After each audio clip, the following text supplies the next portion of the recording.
Hello everyone, स्वागत है आप सभी लोगों का सीए फाउंडेशन लॉ की इस क्लास में। और आज मैं इस वीडियो में आपके सामने एक और बहुत बेहतरीन टॉपिक कवर करके आया हूं।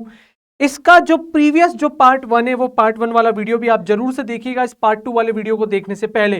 बिकॉज पार्ट 1 में हम लोग कंडीशंस क्या होती है उसके बेसिक्स को डिस्कस कर चुके थे, वारंटी क्या होती है उसके बेसिक्स को डिस्कस कर चुके थे। एंड नाउ इस पर्टिकुलर वीडियो में मैं आप लोगों के साथ में डिस्कस करूंगा implied condition and implied warranty. तो दोस्तों बिना किसी टाइम को वेस्ट करते हुए हम लोग डायरेक्टली चलते हैं हमारे मेन स्क्रीन पर, जहां पे मैं आप लोगों के साथ डिस्कस करूंगा विथ रिस्पेक्ट टू कि कब हम लोग यहां पर इंप्लाइड एक्सप्रेस कंडीशन मानेंगे और कब यहां पर इंप्लाइड एक्सप्रेस वारंटी होने वाली है। तो देखो मेजरली इस वीडियो में हम लोग बात करेंगे इंप्लाइड कंडीशंस एंड वारंटी के बारे में। बट यार इंप्लाइड को समझने से पहले एक बार हम लोग ये भी तो समझ लेते हैं कि आखिरकार क्वेश्चन नंबर 4 जो कि हमारा बुक का है और जो लोग स्टडी मटेरियल रेफर करते हैं वहां पर भी ये पर्टिकुलर हेडिंग आपको मिलेगा कि what is express condition and warranty. चाहे आप इस नोट्स को रेफर करो, चाहे आप इंस्टीट्यूट के मॉड्यूल को रेफर करो, या चाहे आप अपने पर्सनल नोट्स को रेफर करो, आपको हर जगह ये पर्टिकुलर टॉपिक जो है वो मिलने वाला है। तो मालिक यदि मैं बात करूं आप लोगों से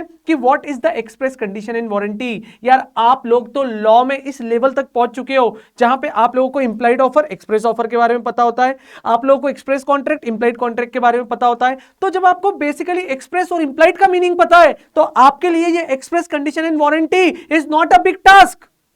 बिकॉज यहां पर एक्सप्रेस का मतलब क्या हुआ, एक्सप्रेस का मतलब हुआ कम्युनिकेटेड, या तो जो बाय इन वर्ड्स है या रिटर्न है, तो उसको हम लोग यहां पर क्या बोलते हैं, एक्सप्रेस बोलते हैं। तो दोस्तों ध्यान से देखिएगा यहां पे इन्होंने क्या बोला है, express conditions are those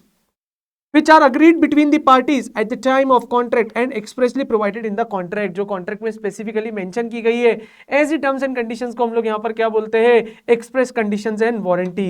the implied conditions are those which are presumed by law। presumed का मतलब ये होता है भाई कि यहां पर लॉ में ये क्लियर कट मेंशन है, सभी को पता है, यहां पर कुछ भी अज्यूम करने की जरूरत नहीं है।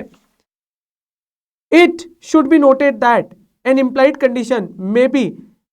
यहां पर इन्होंने बोला है दोस्तों कि इंप्लाइड कंडीशन में भी निगेटेड और waived by an express agreement. मतलब यार देखो सिंपल सी बात है, कभी कभी कुछ कुछ बातें ऐसी होती है जो हमको लगती है लेकिन वो लगने के चक्कर में ना धोखा हो जाता है। तो यदि मान लीजिए कहीं पर किसी चीज को लेकर हम लोग इंप्लाइडली समझ रहे हैं कि यार ये तो ऐसा हो सकता है, लेकिन वहां पर आपने कॉन्ट्रैक्ट में एक्सप्रेसली मेंशन कर दिया कि देखो भाई ये जो पर्टिकुलर गुड्स है, से फॉर एग्जांपल मैं कैलकुलेटर लेने गया तो मैंने वहां पर अनुमान लगा लिया कि यार कम से कम इस कैलकुलेटर की 1 साल की वारंटी तो होगी, लेकिन मैं डाउटफुल था यार एक्चुअल में यहां पे वारंटी है या नहीं है। उस सेलर ने इस कैलकुलेटर को सेल करते समय बोल दिया मालिक इस कैलकुलेटर की जो वारंटी है ना वो केवल और केवल 9 महीने 15 दिनों की है। तो जब उसने बोल दिया कि 9 महीने 15 दिन की वारंटी है तो यहां पर उसने क्या किया कि मेरी जो इंप्लाइड वारंटी के अनुमान थे उस इंप्लाइड वारंटी के अनुमान को उसने एक्सप्रेस वारंटी में मेंशन करके क्या कर दिया, निगेट कर दिया। तो दोस्तों you should have to remember this particular concept. बोले okay, now the next and important part is very very important. और आप लोगों को बताऊं क्या, need not to worry at all यार, मैंने जस्ट इससे पहले एक वीडियो पोस्ट किया था दैट इज कैविएट एम्प्टर, और वो जो कैविएट एम्प्टर था वहां पर भी ये सारे के सारे पॉइंट्स आए थे जो कि exception to the caveat emptor थे। सो आप एकदम कंफर्ट जोन में रहने वाले हो, आपको किसी भी टाइप की कोई भी टेंशन या कोई भी प्रॉब्लम फेस करने की जरूरत नहीं है। देखिए दोस्तों सबसे पहले इन्होंने क्या बोला है, which conditions are implied in a contract of a sale unless a different intention appears। तो सबसे पहले इन्होंने बोला है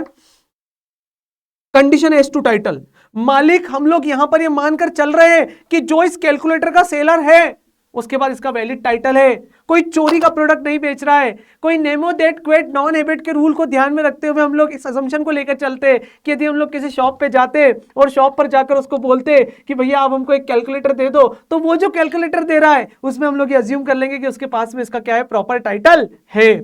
उसके बाद में नेक्स्ट इन्होंने क्या बोला है, सेल बाय डिस्क्रिप्शन। ओ यदि हम लोग कोई पर्टिकुलर गुड्स परचेस करने जाते हैं और वो पर्टिकुलर गुड्स को सेल करते समय सेलर उस गुड्स के बारे में कोई डिस्क्रिप्शन देता है और जैसा वो डिस्क्रिप्शन दे रहा है उसके ऊपर रिलाई करके उसकी परफॉर्मेंस और स्किल्स के ऊपर हमने जजमेंट लेकर हम उस गुड्स को परचेस कर लिया, और यदि उस गुड्स को परचेस कर लिया है तो वी आर अज्यूमिंग दैट कि ये गुड्स जो है वो ठीक वैसे ही फंक्शन करेगी जैसा कि इसका डिस्क्रिप्शन दिया हुआ है। वेरी वेरी इंपॉर्टेंट है, प्लीज आप इसको करके जाना एग्जाम में, यहां से एक पॉइंट भी नहीं छोड़ के जाना है, आपको सारी चीजें प्रॉपर्ली करके जाना है, बिकॉज बिलीव मी और नॉट, यही वो पार्ट होने वाला है जहां से एग्जाम में क्वेश्चन आएगा। अगेन एंड अगेन बोल रहा हूं, तुम मुझे तब याद करोगे जब तुम्हारे पेपर में तुम्हें ये क्वेश्चन दिखेंगे, और यदि तुमने इसको अच्छे से नहीं पढ़ा तो आंसर क्या लिखोगे, उस समय दीवारों को देखकर याद करोगे, काश पढ़ लिया होता। तो ये काश हमारी जिंदगी में काश नहीं होना चाहिए। इस काश को आकाश में उड़ाने के लिए आपको ये वीडियो बहुत अच्छे से देख के जाना है और इस कॉन्सेप्ट को आपको प्रॉपर्ली यहां पर रीड भी करके जाना है। तो भाई सेल बाय डिस्क्रिप्शन, यदि मान लीजिए वहां पर कस्टमर जब जाता है और सेलर उसके सामने कोई पर्टिकुलर डिस्क्रिप्शन देता है उस गुड्स के बारे में, या बायर किसी गुड्स को उसके डिस्क्रिप्शन के बेसिस पे परचेस करता है, तो यहां पर एक इंप्लाइड कंडीशन है कि जैसा उसका डिस्क्रिप्शन था उसी के बेसिस पर वो यहां पर क्या करने वाली है, परफॉर्म करने वाली है। Sale by sample, as I told you in my previous video कि यार यदि कोई गुड्स हमने सैंपल को देखकर परचेस करी है तो हमारा वहां पर सेम अजम्पशन होता है, सेम कंडीशन होती है, चाहे सेलर बोले या ना बोले, जैसा हमने सैंपल देखा वैसे ही वो गुड्स परफॉर्म करेगी। इसमें किसी भी तरीके की कोई भी दो मत नहीं होना चाहिए। उसके बाद में यहां पर इन्होंने बोला है sale by sample as well as by description, sample भी दिखाया, डिस्क्रिप्शन भी दिया, मतलब जिस चीज का सैंपल दिखाया वो बायर की रिक्वायरमेंट थी और बायर ने उस रिक्वायरमेंट के अकॉर्डिंग सैंपल देख के एज वेल एज डिस्क्रिप्शन को देखकर उस गुड्स को परचेस किया। तो वहां पर बायर का अनुमान है, अजम्पशन है कि वो गुड्स ठीक वैसे ही परफॉर्म करेगी। यदि वो गुड्स वैसे परफॉर्म नहीं कर रही है तो वहां पर बायर के पास राइट है कि ये इंप्लाइड कंडीशन है, चाहे इस तरीके की कंडीशन को एक्सप्रेसली बोला हो या ना बोला हो, it is the basic element of the contract of sale कि यदि मान लीजिए जैसा सैंपल रहा वैसी ओरिजिनल प्रोडक्ट नहीं निकला तो यहां पर बायर में रेप्यूडिएट द कॉन्ट्रैक्ट, वो कॉन्ट्रैक्ट को रेप्यूडिएट भी कर सकता है। यहां पर इन्होंने बोला है कंडीशन एज टू फिटनेस और क्वालिटी, या क्वालिटी और फिटनेस बोल सकते हो, कि जब भी हम लोग कोई पर्टिकुलर गुड्स परचेस करने जाते हैं, से फॉर एग्जांपल यदि मैं ये पानी की बोतल परचेस करने जा रहा हूं तो यार मैं उसको ये बोलूंगा भैया एक पानी की बोतल देना, मैं ये थोड़ी बोलूंगा भैया ये गलेगी कि नहीं गलेगी। अरे यार it is deemed to be assume कि यदि पानी की बोतल ली है तो पानी की बोतल से पानी नहीं गलेगा, इसकी क्वालिटी है, इसकी फिटनेस है, ये बेसिक अजम्पशन होता है जब भी हम लोग किसी कॉन्ट्रैक्ट ऑफ सेल में एंटर होते हैं। यदि मान लीजिए पानी की बोतल ली और पानी की बोतल लेने के बाद में इसमें से पानी गल रहा है तो ये पानी की बोतल मेरी किसी भी काम की नहीं है। यहां पर चाहे एक्सप्रेसली बोला हो या ना बोला हो, we can repudiate, even buyer can repudiate the contract, and यहां पर रिस्पॉन्सिबिलिटी किसकी होगी, सेलर की होगी। फिर उसके बाद में हम लोग बोलते हैं यहां पर कंडीशन एज टू मर्चेंटेबिलिटी, और मर्चेंटेबिलिटी का मतलब होता है कंडीशन, मालिक ये ऐसी कंडीशन की गुड्स है जिसको यूज किया जा सकता है, जैसा आपने डिस्क्रिप्शन में बताया था उस तरीके के ये बिहेव कर रही है, वैसी फिट टू यूज है, वो सारी एक आम गुड्स की क्वालिटी को, क्वांटिटी को, पोटेंसी को मेंटेन करके चलती है, इसको बार बार आपको बोलने की जरूरत नहीं पड़ती है। सर इंप्लाइड कंडीशन क्यों, मैंने बोला रुको ध्यान से सुनो, टेक पॉज, मेन स्क्रीन पर आओ आप सारे के सारे बच्चे। बोले सर आखिर ये इंप्लाइड कंडीशन और इंप्लाइड वारंटी क्यों, ध्यान से सुनिएगा। आपको पता है जब भी आप कोई पर्टिकुलर गुड्स परचेस करने जाते हो तो वहां पर implied condition and implied warranty same होती है, और सेम होती है इट मींस व्हाट कि जब भी आप किसी कॉन्ट्रैक्ट ऑफ सेल में एंटर होते हो वहां पर बार बार आपको इंप्लाइड कंडीशन और इंप्लाइड वारंटी मेंशन करने की जरूरत नहीं है, वो इंप्लाइडली है। यदि आप इन चीजों को भी बार बार मेंशन करोगे तो इससे जो आपका कॉन्ट्रैक्ट ऑफ सेल है ना वो बहुत लेंदी हो जाएगा। क्योंकि ये लेंदी ना हो इसलिए इस एक्ट की यूनिट नंबर 2 में आईसीआई ने मेंशन कर दिया है, और हमारे सेल्स ऑफ गुड्स एक्ट में भी लिखा हुआ है कि यार implied condition and implied warranty एक ऐसी कंडीशन और वारंटी होती है जिसमें आपको बार बार ये बोलने की जरूरत नहीं होती है। यदि आप किसी कॉन्ट्रैक्ट ऑफ सेल में एंटर होते हैं तो वहां पर ये अज्यूम कर लिया जाता है कि ये पर्टिकुलर कंडीशन एंड वारंटी तो सेटिस्फाइड होगी, तो दिस इज कॉल्ड इंप्लाइड। और एक्सप्रेस हर बार कॉन्ट्रैक्ट के नेचर के according case to case basis पर चेंज होते जाती है, केस टू केस बेसिस पर डिपेंड करती है। इसको हम लोग यहां पर बोलते हैं एक्सप्रेस कंडीशन एंड वारंटी। तो एक्सप्रेस कंडीशन एंड वारंटी जो होती है वो ट्रांजैक्शन टू ट्रांजैक्शन बेसिस पे चेंज होती है, लेकिन इंप्लाइड कंडीशन एंड वारंटी कभी भी चेंज नहीं होती है, जनरली ये सेम होती है। लेकिन यदि आपको इसमें कुछ बदलाव करने तो आप एक्सप्रेस कंडीशन एंड वारंटी के तौर पर कर सकते हो। This is the concept. Now यदि हम लोग आगे बात करें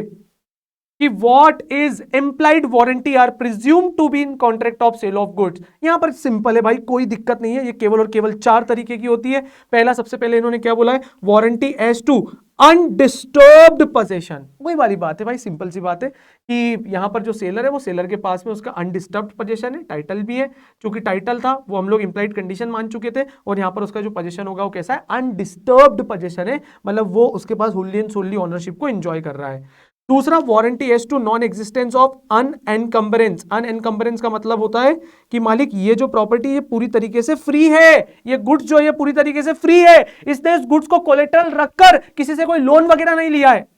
एकदम फ्री है, फ्रीली ट्रांसफरेबल है। तो यहां पर एक इंप्लाइड वारंटी ये होती है। तीसरी होती है मालिक वारंटी एज टू क्वालिटी और fitness by uses of trade. एकदम सिंपल है, जैसा जैसा हम लोगों ने कंडीशन के केस में पढ़ा था उसी से पैरेलल, थोड़ा सा डाउनग्रेड होकर यहां पर किसके केसेस में, वारंटी के केसेस में। और disclosure of danger nature of goods. यदि मान लीजिए कोई गुड्स डेंजर नेचर की, जैसे कांच के सामानों पे बॉक्स पे लिखा होता है हैंडल विद केयर, काफी सारी चीजें ऐसी होती है जिसको ऐसा बोला जाता है कि keep away from the children, छोटे छोटे बच्चों से इनको दूर रखो। Keep away for food item, FMCG item, your daily item, खाने पीने की चीजों से इसको दूर रखो। कभी कभी कोई कोई हम लोग टैबलेट्स परचेस करके लाते हैं, या कुछ कुछ प्रोडक्ट ऐसे होते हैं, कुछ कुछ इंजेक्शंस ऐसे होते हैं जिनको आपको ना -डिग्री टेम्परेचर में रखना पड़ता है, तो उसके ऊपर क्लियर इंस्ट्रक्शन होते हैं। तो ऐसे क्लियर इंस्ट्रक्शन यदि है तो हम लोग उसको वहां पर क्या बोलते हैं, it is a implied warranty. मतलब यदि कोई भी गुड्स ऐसे होंगे तो उसके ऊपर क्लियर क्लियर लिखा होगा, हम लोग यहां पर ऐसा मान के चलते हैं। सो मालिक, it is all about your implied conditions in warranty. काफी सारे बच्चों को इस वीडियो का इंतजार था, फाइनली आपके सामने ये वीडियो आया है। इस वीडियो के बाद भी आई विल सजेस्ट यू, मैं आपको ये सजेस्ट करता रहूंगा हमेशा कि आपको इस वीडियो को बहुत अच्छे से देखना है, प्रॉपर बुक रीड करना है, बिकॉज यही वो पार्ट है जहां से एग्जाम में क्वेश्चन आता है। मैं आप लोगों के साथ में और मिलूंगा कुछ इसी तरीके की शॉर्ट क्लिप के साथ में। तब तक के लिए thank you so much, take care and work hard.